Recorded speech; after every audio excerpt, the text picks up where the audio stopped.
दोस्तों, यह कहानी भूतिया बस की कहानी है, जिससे मुझे यह एहसास हुआ कि भूत भी होते हैं। कुछ लोग कहते हैं ना, भूत वगैरह कुछ नहीं होता है, यह सब मन का वहम है। लेकिन सच बात तो यह है कि सच्चाई हर किसी के सामने नहीं आती। जब इस कहानी को मैंने अपने नानी से सुनी थी, उस समय इस भूतिया बस की घटना ने मुझे अंदर तक हिला दिया। यह कहानी रमेश की है, जो बिहार में रहता था। उसका एग्ज़ाम का सेंटर पटना में गया था, जिसके सिलसिले में वह सुबह सुबह ही पैकिंग करके पटना के लिए निकल गया। पटना में रमेश के कुछ दोस्त भी रहते थे, जिनके पास वह रुकने वाला था। 8 घंटों से बस चल रहा था। रमेश अब बहुत ज़्यादा थक चुका था। बिहार जाने वाले रास्ते में एक भयानक जंगल पड़ता था। वह जंगल दिखने में बहुत ही डरावनी थी। इसीलिए रमेश अपने मन में सोच रहा था कि रात होने से पहले यह जंगल पार हो जाए। लेकिन जंगल का रास्ता ख़त्म होने का नाम ही नहीं ले रहा था। रमेश मन में सोचता है कि मुझे 9 बजे तक पटना पहुंच जाना चाहिए था। वहां मेरे दोस्त मेरा इंतज़ार कर रहे होंगे। जंगल से अजीब अजीब जानवरों की आवाज़ें आ रही थी, जिसकी वजह से रमेश को नींद भी नहीं आ रही थी। रमेश बस की खिड़की से बाहर की तरफ देखता रहता है। तभी उसकी नज़र सामने खड़ी एक लड़की पर गई। वह लड़की बस रुकवाने के लिए हाथ हिला रही थी। उसकी सफ़ेद साड़ी का पल्लू हवा में लहरा रहा था। ड्राइवर ने उस लड़की को देखकर बस रोक दिया। रमेश उस लड़की को ध्यान से देखता है। वह लड़की दिखने में काफ़ी खूबसूरत थी। ड्राइवर ने बस का दरवाज़ा खोल दिया। ड्राइवर साड़ी वाली लड़की को बस में बैठा लेता है और लड़की से पूछता है, मैडम, इस जंगल में आप कहाँ से आ गई अचानक? मैं तो आपको सफ़ेद साड़ी में देखकर डर गया था। तब वो लड़की बस ड्राइवर से कहती है, डराने के लिए माफ़ी चाहती हूँ। असल में मेरी कार पीछे ख़राब हो गई है और मैं रास्ता भूलकर जंगल के अंदर मुड़ गई।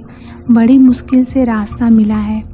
वो कहती है कि आप मुझे जंगल पार करके आगे मोड़ पर छोड़ दीजिएगा, उसी के पास मुझे जाना है। फिर वह पीछे जाकर रमेश के पास वाली सीट पर बैठ जाती है। ड्राइवर बस चलाने लगा। रमेश उस लड़की को चोरी चोरी नज़रों से देख रहा था और वो उस लड़की से बात करना चाहता था। कुछ देर तक वे दोनों चुप बैठे रहे। फिर रमेश ने हाय हेलो करके उस लड़की से उसका नाम पूछा। उस लड़की ने बताया कि उसका नाम रेशमा है और वो शहर में पढ़ती है। कॉलेज की छुट्टियां चल रही हैं, तो इसलिए घर जा रही थी। बातें करते करते जंगल पार हो जाता है और उस लड़की को जिस मोड़ पर रुकना था, वह मोड़ दिखाई देने लगा। वहाँ पर केवल एक लैंप जल रहा था और चारों तरफ अंधेरा ही अंधेरा दिखाई दे रहा था। रेशमा ड्राइवर से कहती है, मुझे यहीं पर उतार दो, मैं आगे पैदल ही चली जाऊंगी। वह जगह दिखने में बहुत अजीब सा लग रहा था और वहाँ पर कोई इंसान भी नज़र नहीं आ रहा था। इसलिए रमेश को उस लड़की की फ़िक्र होने लगती है कि वह अकेले कैसे इस रास्ते से जाएगी। रमेश का उसे यूं ही अकेले जाने देने का मन नहीं कर रहा था। इसीलिए वह रेशमा से कहता है कि चलो, मैं तुम्हारे साथ चलता हूँ, तुम्हारे घर तक छोड़ दूँगा। पहले रेशमा ने मना कर दिया। फिर उसने कहा, ठीक है, मेरे घर तक मुझे छोड़ दो। रमेश बस ड्राइवर से बोलता है कि भैया 20 मिनट में मैं वापस आ जाऊंगा, तब तक आप मेरा इंतज़ार करना, जाना मत। वे दोनों बस से उतरकर घर की तरफ निकल जाते हैं। वे दोनों थोड़ी देर तक पैदल चलते रहे। फिर सामने एक घर दिखाई दिया। रेशमा रमेश को उसके घर के अंदर ले गई। रमेश को कमरे में बैठाकर वो उसके लिए चाय बनाने चली गई। रेशमा जब चाय लेकर रमेश की तरफ आ रही थी, तभी रमेश की नज़र उस पर पड़ी जहाँ वो सफ़ेद साड़ी में खुले बालों के साथ हंसते हुए उसकी तरफ आ रही थी। थोड़ी देर बाद वो ज़ोर ज़ोर से हंसने लगी। हालांकि उसकी हंसी की आवाज़ किसी ने नहीं सुनी। रमेश डरते हुए चाय पीने के बाद रेशमा से पूछता है कि बाकी घर वाले कहाँ हैं। रेशमा ने जवाब दिया, बाकी सारे सो गए हैं। रमेश को थोड़ा अजीब लगने लगता है। फिर वह खड़ा होकर कहता है कि अच्छा तो ठीक है, फिर मैं चलता हूँ। रेशमा ने रमेश से पूछा, फिर कब मिलोगे? रमेश कहता है, पता नहीं, आप मुझे अपना नंबर दे दो, मैं फ़ोन कर लिया करूँगा। रेशमा कहती है, मैं फ़ोन नहीं चलाती। रमेश घर से जाने के लिए आगे बढ़ता है।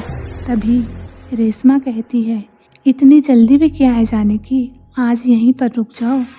रमेश कहता है कि मैं यहाँ नहीं रुक सकता, क्योंकि कल सुबह मेरा एग्ज़ाम है और यहाँ रुकूंगा तो मुझे बहुत लेट हो जाएगा। जैसे ही रमेश दरवाजे की तरफ बढ़ता है, वैसे ही दरवाज़ा अपने आप अचानक से बंद हो गया और रमेश ने जब मुड़कर देखा तो रेशमा वहाँ से गायब थी। वो आगे की तरफ बढ़ ही रहा था कि अचानक से एक काली साया रमेश के आगे आके खड़ी हो जाती है। वह रेशमा ही थी और उसके पैर भी उल्टे थे। उसकी आंखें नरक की आग की तरह लाल लाल थी। जैसे ही मैंने उसकी तरफ देखा, मेरा शरीर थम सा गया। ऐसा लग रहा था मानो किसी ने मेरा हाथ जकड़ लिया हो। फिर भी मैंने काफ़ी हिम्मत करके अपना हाथ छुड़ाना चाहा। डर के मारे मेरे पाँव काँप रहे थे और मैं अपने मन ही मन सोचने लगा कि आखिर मैं आया ही क्यों यहाँ पर। तभी मुझे याद आया कि मेरे पास एक लोहे का कड़ा था जो मैंने अपने जेब में रखी हुई थी। लोहे से भूत प्रेत दूर भागते हैं।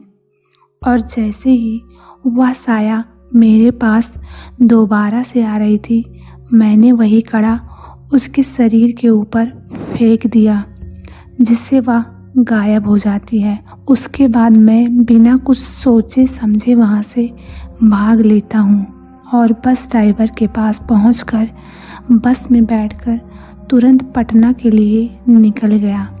पटना पहुँचने के बाद सभी दोस्त मेरा इंतज़ार कर रहे थे। काफ़ी देर हो गई थी, रात के 12 बज गए थे। मेरे दोस्तों ने पूछा, इतना लेट क्यों हो गया? मैंने उन्हें रेशमा के बारे में सारी बातें बताई। यह कहानी सुनकर सभी के चेहरे अजीब तरह से बन गए थे। उन लोगों ने बताया कि जो लड़की तेरे साथ बस में बैठी थी वो 2 साल पहले ही मर चुकी है। कुछ साल पहले इसी जंगल में उस लड़की की कार खराब हो गई थी और तभी वह एक बस वाले को रुकवाकर उनसे मदद मांगती है। उस बस ड्राइवर वाले और बस में बैठे हुए लड़कों ने मिलकर उसका रेप करके उसकी हत्या कर दी थी। तभी से उस लड़की की आत्मा अभी भी उस जंगल वाले रास्ते में भटकती है और बस से आने जाने वाले हर इंसान की वो हत्या कर देती है। यह सब सुनकर रात भर हम में से कोई नहीं सोया। रमेश का दोस्त कहता है तेरे भाग्य अच्छे थे कि तू बच गया, नहीं तो यहाँ से गुजरने वाला कोई इंसान बचता नहीं है। यहाँ सप्ताह में किसी न किसी की लाश ज़रूर मिलती है। यह सब सुनकर मेरा दिमाग घूमने लगा और मैं वहीं पर बेहोश हो गया। मेरी आँख अस्पताल में खुली। 1 सप्ताह के बाद जब मैं घर लौटा तो मैंने कसम खा ली, जंगल से तो 10 कदम दूर ही रहूँगा, जान बची तो लाखों उपाय। उसके बाद मैं उस रास्ते से कभी नहीं गया। दोस्तों, यह कहानी आपको कैसी लगी कमेंट में ज़रूर बताइएगा। धन्यवाद।